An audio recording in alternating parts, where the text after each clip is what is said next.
The U.S. is turning the heat on Houthis. The rebel group may now be regretting their decision to attack Israel and disrupt the Red Sea shipping. Houthis, one of the three H proxies of Iran, the others being Hamas and Hezbollah, is likely to suffer the same type of reverses. The U.S. is taking a multi-pronged strategy to decimate the group. The strategy aims to hit the rebel group where it hurts the most. In this video, Defense Updates analyzes how the U.S. is poised to dismantle Houthis completely. Before we proceed, a word on NordVPN, which is one of the most trusted and fastest VPN brand that has a no-log policy validated by Deloitte. NordVPN provides a 256-bit encrypted tunnel that protects your privacy and also enables you to access contents that are blocked based on geolocation. Its threat protection system helps you avoid phishing, scams, and malware. NordVPN application is available for all the major platforms as well as browsers. Get an exclusive NordVPN deal with massive saving by going to nordvpn.com/defense or clicking the link in the description. It's risk-free with Nord's 30-day money-back guarantee.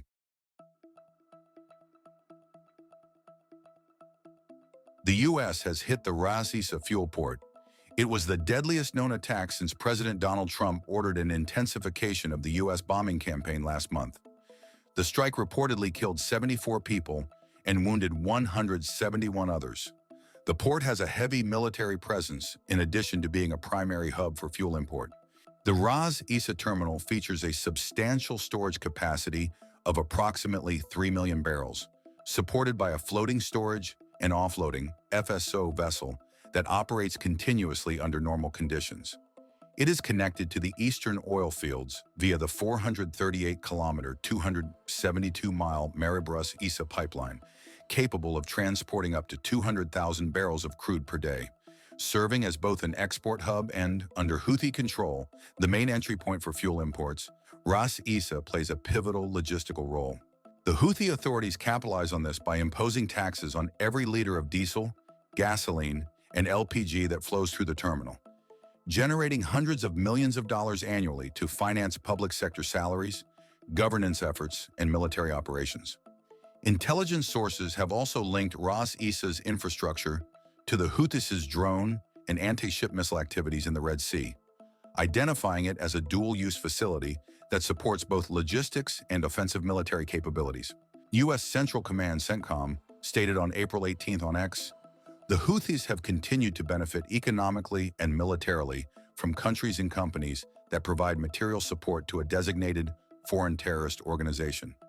The Iran-backed Houthis use fuel to sustain their military operations as a weapon of control and to benefit economically from embezzling the profits from the import.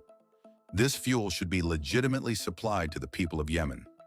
Despite the foreign terrorist designation that went into effect on 5th April, ships have continued to supply fuel via the port of Ras Issa. Profits from these illegal sales are directly funding and sustaining Houthi terrorist efforts. Today, U.S. forces took action to eliminate this source of fuel for the Iran-backed Houthi terrorists and deprive them of illegal revenue that has funded Houthi efforts to terrorize the entire region for over 10 years. The objective of these strikes was to degrade the economic source of power of the Houthis, who continue to exploit and bring great pain upon their fellow countrymen. This strike was not intended to harm the people of Yemen, who rightly want to throw off the yoke of Houthi subjugation and live peacefully.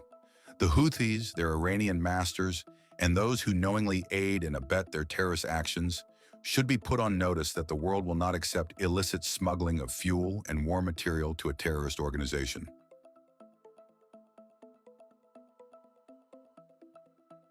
The Houthi movement, colloquially simply Houthis, formerly Ansar Allah, mainly controls western Yemen. The U.S. seems to be joining hands with the internationally recognized Yemeni government forces to counter Houthis.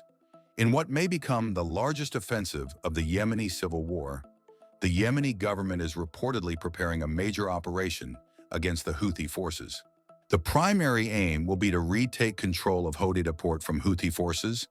Last week, CENTCOM Commander General Michael Eric Kurilla met with Yemeni Armed Forces Chief of Staff Lieutenant General Saghir Hamoud Ahmed Aziz in Saudi Arabia. According to Emirati state media, the planned offensive could involve up to 80,000 troops from the Yemeni government.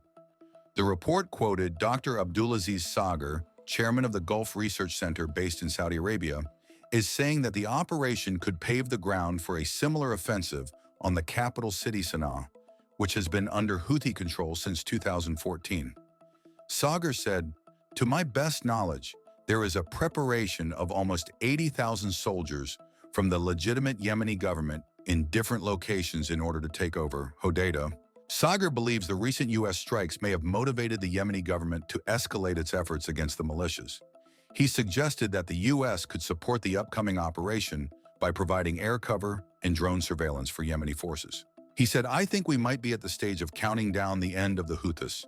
They've had every chance for a political discussion and be a part of a government that would save Yemen from all this suffering."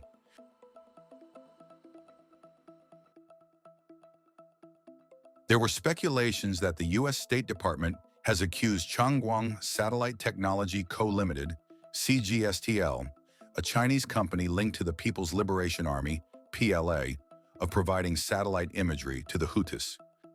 This accusation was confirmed during a press briefing on April 17, 2025, by State Department spokesperson Tammy Bruce, who stated that CGSTL is directly supporting Iran-backed Houthi terrorist attacks on U.S. interests, which is deemed unacceptable.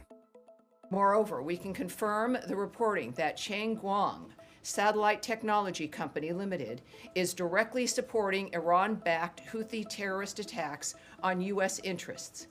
Their actions and Beijing's support of the company, even after our private engagements with them, is yet another example of China's empty claims to support peace.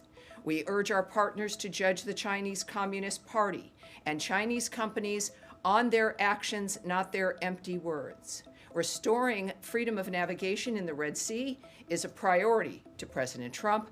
Beijing should take this priority seriously when considering any future support of CGSTL. The United States will not tolerate anyone providing support to foreign terrorist organizations such as the Houthis. The Financial Times article from the same date provides further details, noting that CGSTL, established in 2014 as a joint venture between the Jilin provincial government and a branch of the Chinese Academy of Sciences, has close ties to the Chinese government, Communist Party, and military.